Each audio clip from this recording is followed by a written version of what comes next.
Striktong patnubay at gabay ng magulang ang kailangan. Maaaring may masiselang tema, lengguwahe, karahasan, sexual, horror o droga na hindi angkop sa mga bata. GMA News and Public Affairs. Walang kinikilingan, walang pinoprotektahan, walang kasinungalingan, serbisyong totoo lang.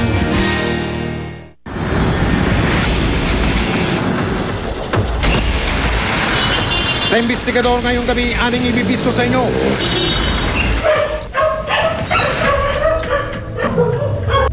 Malupit na pagkatay ng aso sa isang barangay sa Sinaloan, Laguna. Huli sa aming hidden camera.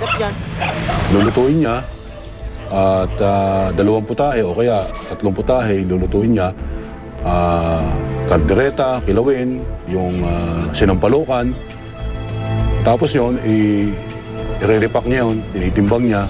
At matapos niyang ripakin yun, ititinda na niya, dadalhin niya na doon sa escroll.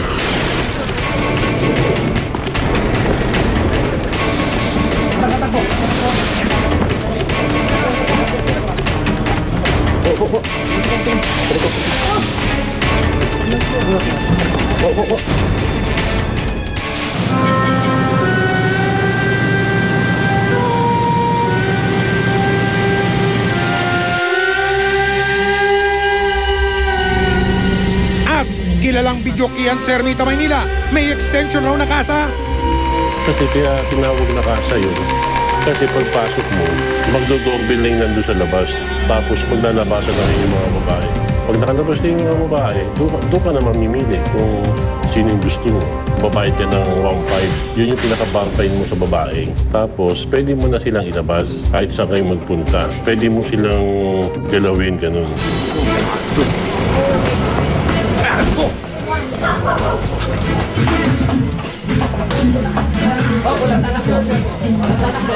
So may permit po ito sa barangay.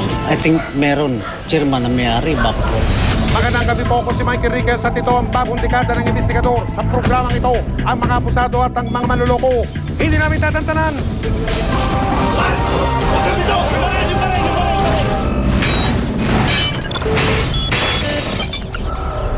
Malupit na kaugalian, buhay pa rin daw sa isang barangay sa Sinaloan, Laguna. Ang mga pinalakit, inalagaang aso, ginawa kasing ulam at pulutan.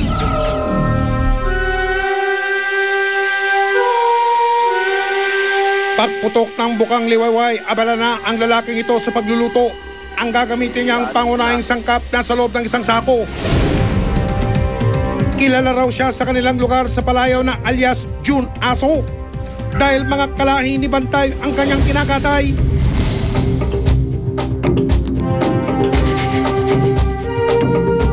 So, simula siya mga alas 5 ng madaling araw.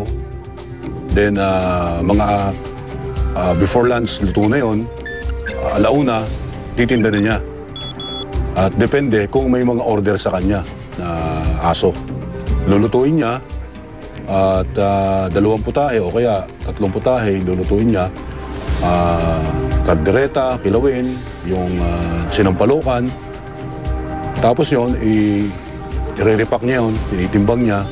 At matapos niyang repakin yun, ititinda na niya, dadalhin niya na doon sa escroll. Nililinaw lamang po namin, hindi binili o pinakatay ng investigador ang asong nakita ninyo sa video.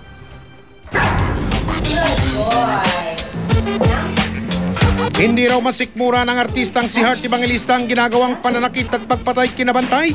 Lalo na't parang tao kung ituring niya ang alaga niyang aso. Well, dapat sila alagaan kasi grabe naman din yung pagmamahal na binibigay nila sa atin eh. Grabe yung friendship, unconditional love yung ina-offer nila sa atin. So dapat talaga silang alagaan. And plus, para din silang mga tao.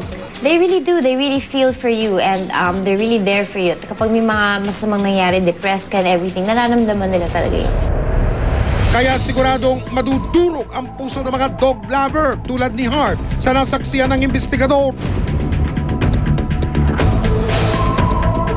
Mula sa reklamo ng isang informante, nalaman ng investigador ang araw-araw umanong pagkatay ng mga kalahi ni Bantay sa bayan ng Siniloan, lalawigan ng Laguna.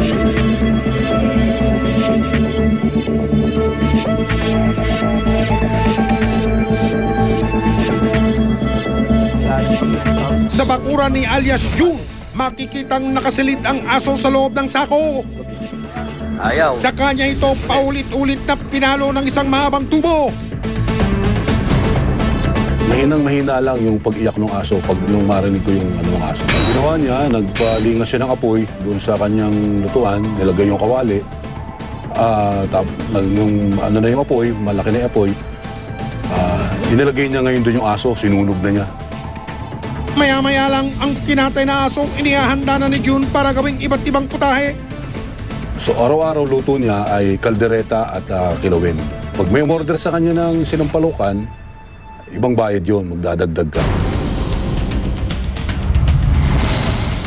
Pinuntutan ng investigador ang inireklamong si June hanggang sa bayan ng Siniloan. Inilalako pala niya ang mga kinatay at nilutong aso sa mga taong nagdaraan.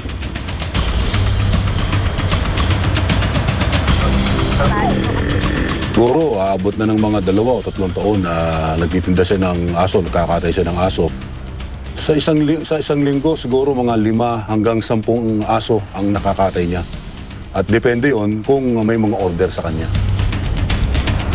Kung susumain, tinataya ang 5 hanggang 7 aso raw ang kinakatay ng inireklamong si June kada linggo. Katumbas ang bilang na ito ng 30 aso na kinakatay raw ni June kada buwan o mahigit 300 aso na inaasusera sa isang taon. Kawawang mga bantay. Pero may piting ipinagbabawal ang pagbebenta ng karne ng aso dahil babala ng National Meat Inspection Service o NMIS, hindi raw ligtas kainin ng tao ang karne ng aso. Unang-una, ang aso po ay hindi considered na food animals. So kung kay hindi food animals, hindi po ito nakakasunod sa mga standard. Kung sakaling ang aso ay positive sa, for example, sa rabies, kung siya ay may sugat at pwede makakontak dun sa saliva ng aso, pwede rin maapektuhan yung tao mismo na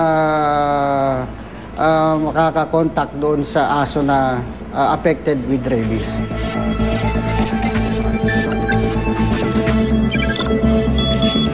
Hindi rin sang-ayon ng Animal Kingdom Foundation, isang organisasyon na nagtataguyod ng laban kontra sa pagmamalupit sa mga hayop. At ang Laguna Police Provincial Office sa pagkatay at pagbebenta ng kaninang aso. Sa mga videos na nakita natin at yung mga nakita namin before, talagang pag binuksan mo yung meat ng aso, medyo marumi. At minsan may mga nakikita pa tayong mga tapeworm na madalas sakit ng aso. So, medyo delikado yung pagkain ng dog. Panahon na raw para ilabas ang pangil na batas. Kaya ikinasa ang isang operasyon para mahuli ang inireklamo sa akto ng pagkatay ng aso. Susunod, itinuturong berdugo ng mga aso. Masilo na kaya? Lah, baka buhay pa yan, mga ngagat yan.